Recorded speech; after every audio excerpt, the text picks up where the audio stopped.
Кемел адам, жалғасы, туыстарға негізінен бауырмалдық тән. Туыстық сезімі ерекше. Бауырлас адамдар бір-біріне асығып, бірін-бірі сағынып тұрады. Өмірдегі қызық қуаныштарда, түрлі жағдайларда бірінің жанынан бірі табылады. Бауырмалдық сезім татулыққа алып келеді. Туыстық қарым-қатынас рушылдық емес, екеуі екі басқа. Рушылдық ағайындас немесе ірі рулардың адамдарының бірігуінің нәтижесі. Рушылдық немесе соған ұқсас қасиет пиғылды барлық халықтар басынан өткізген, өткізіп те жатыр. Ежелгі Рим мемлекетінде де бұдан 3000 жылдай бұрын рулық бөлініс болған. Сананың жетілуіне байланысты рулық намыс ұлттық намысқа, сөйтіп бірте-бірте жалпы адамзаттық мәселелер үшін күресетін парасат деңгейіне дейін жетеді. Рушылдықты төңкеріс жолымен ешкім тоқтата алмайды. Санамыз рушылдықты мақұлдайтын деңгейден көтерілгенде, оның керегі жоқтығы анық болады. Сонда ол өзінен өзі ұрансыз-ақ жойылады. Өткен өмірінде талай-талай өзгерістерге ұшыраған халқымыздың туыстарға тән бауырмалдық қасиеті түсінбестікке, кейде қатыгездік пен тасбауырлыққа алып келетін жағдайлар кездесіп қалады. Мұхаммед пайғамбардың хадистерінде Құдайдың екі түрлі адамға қиямет күнінде рахым етпейтіні айтылады. Соның бірі жаман көрші, екіншісі туған туысқаннан мүлдем қол үзіп кеткен тасбауырлар. Елден қол үзіп кеткен, жаңа қонысқа да сіңісіп кете алмайтындарға Андрей Вознесенскийдің құмырсқа деген кішкене ғана өлеңінің оқиғасын мысал етейін. Бір құмырсқа өзеннің арғы бетіне өткендермен бірге сондағы өмірді көргісі келіп, қайыққа жармасып бірге өтіпті. Арғы беттегі құмырсқалар оны бөтенсіп, жабыла талапты. Қайық қайтқан кезде, қайтпасам болмас деп, қайта тырмысып қайыққа мініп, бергі беттегі өз құмырсқаларына келсе, бізді неге тастап кетіп едің деп, олар да талаған екен. Балам дейтін жұрт болмаса, жұртым дейтін бала шықпайды депті Ахмет Байтұрсынұлы. Туыстарға байланысты ұсақ-түйек ұғыспастыққа еш уақытта барма. Ниеті бұзықтар мен сөз тасушылар жетерлік, оған ерме. Дүние пұлға қарамай, әрқашан береке бірліктің өзегін сақта. Бауырмалдық сезімі жоқ адам өзгелерге мейірбан бола алмайды. Туысқанның арын өз арыңдай ардақтау, қайғымен қуанышын бөлісу, қиындығына ортақтасу мен бірге қызықтау, тарыққанда мүмкін болса қол ұшын беру, туыстар арасында бұлжытпай сақталатын, ұрпақтан ұрпаққа жалғасып келе жатқан жақсы қасиет. Соны сақта, жалғастыр. Кейбір адамдар таза жүремін, ешкімге қарыз болмаймын, ешкімді қарыз қылмай-ақ қояйын деп ойлайды да төңірегінен байланысын үзіп алады.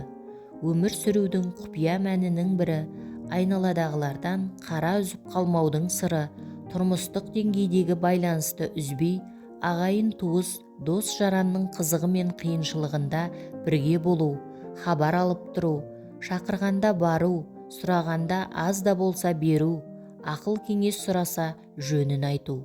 Әрине, жол көрсету адалдыққа, арлылыққа бағытталсын. Туыстарыңмен қатынаста қиыны бар болып бере алмау, ондай жағдай да кездеседі. Немесе жоқ болып қалса, жоқ екенін түсіндіре алмау. Қанша рет жағдайын реттеп беріп, бір рет қара салмай қалсаң, сені жек көретін туыс та табылуы мүмкін. Адамның қызметі немесе байлығы өскен сайын туыс жекжаты көбейеді. Олардың қажеті таусылмайды. Бірін реттесең, бірі шығады. Ащы болса да ақиқат осындай. Сондықтан оны да бір іске үйрет. Мына қағида есіңде болсын. Ашты бағамын десең балық бер. Аш болмасын десең балық аулауды үйрет. Жас парторг кезімде Лениннің ескерткішіне көп роза көшеттерін ектіріп, ертеңіне адамдар ұрлап түгелдей суырып алып кеткен кезде бір тәжірибелі ағаның айтқаны есімде.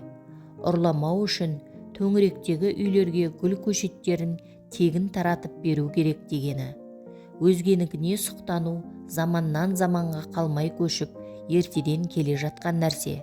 Сұқтанбасын десең, өз бетімен күн көретін жолды нұсқа.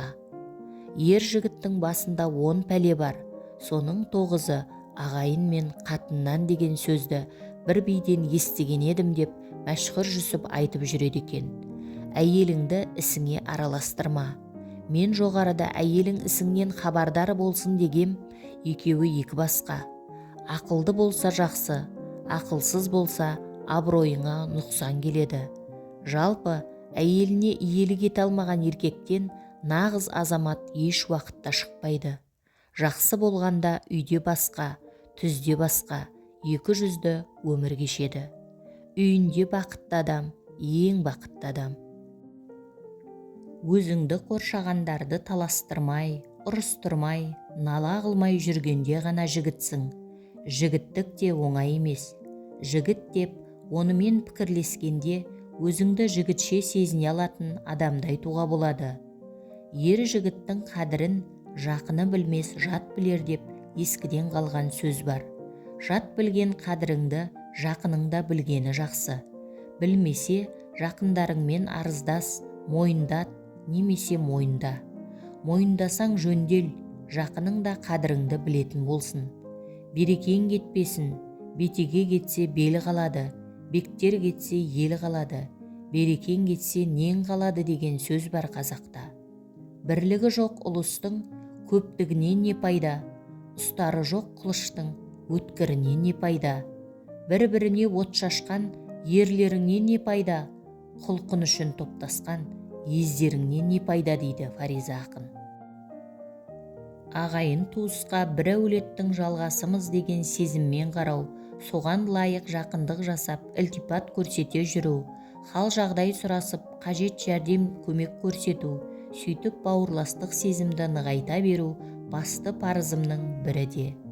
Жан жағыңды тең ұста, ата-анаңды, әйел балаларыңды, туыстарыңды, достарыңды, қызметтес әріптестеріңді.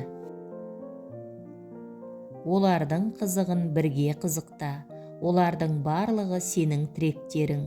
Егер бүгін тірек болғысы келмей тұрса, айыпты өзіңнен ізде.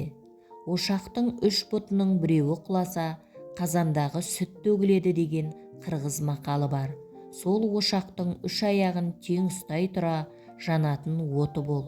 Әкенің үлгісіздігі балаға, баланың нашарлығы әкеге сор. Тегіңнің нашарлығын ойласаң, арғы бергіңді, туыс нағашыларыңды қатар күйітте. Мен үлкенмін, мені сыйлауға үйдегілер міндетті деп есептеме. Сені сыйласын десең, сыйлы болатындай үлгіде бол. Жұмысқа барып келуді ғана білетін, отбасында ақшаның тапшылығы ғана ортақ сөз болатын, көңіл күйінің көтеріңкілігі тек арақ-шарапқа байланысты бір әке келініне Зейнеп Ахметованың «Шуақты күндер» деген кітабын көрсетіп, көрдің бе, Бауыржанның келіні атасы туралы кітап жазыпты, сендер қашан сондай болар екенсіңдер десе керек.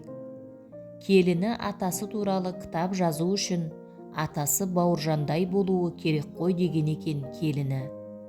Эрих Мария Ремарктың «Что может дать один человек другому, кроме капли тепла? И что может быть больше этого?» деген сөзі бар. Бұдан дәл айту қиын шығар. Тарата жүретін жылуың мол болсын. Достық пен махаббат. Тым болмаса бір нағыз досы жоқ адам өмір сүрмей қойса болады дейді Демокрит. Мінсіз дос іздеген адам доссыз қалады. Жұрттың бәріне бірдей дос боламын дегендер ешкімге де дос бола алмайды деген Аристотель. Өз достарыңды бағалай біл, бірақ әкеңнің достарын құрметте депті Омар Хайям. Оның мәнісі ол әбден сыналған достық дегені.